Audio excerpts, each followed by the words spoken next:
من داخل مؤتمر بيست اوف ذا بيست على مسرح الحياه اللي نظمه الدكتور طيار رأفت الغول.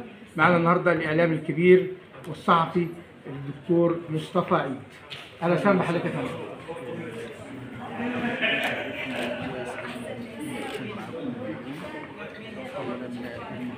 صوركم انا ده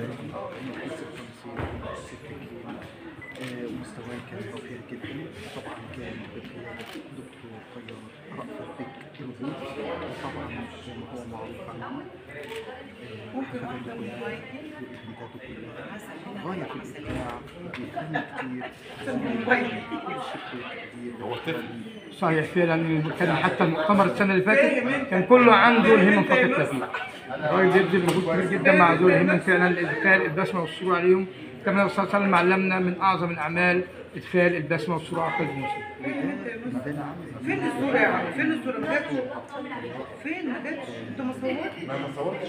وكان يعني فخامة السيد عبد الرئيس هو أفضل رئيس على الإطلاق في الموضوع الاهتمام ذوي الهمم، وكان دكتور رأفت الغول امتداد لهذا النهج العظيم، وكان أكثر اهتماما وأكثر شكرا جزيلا لحضرتك.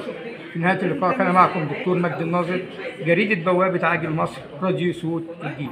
انتظرونا لقاءات القادمه ان شاء الله.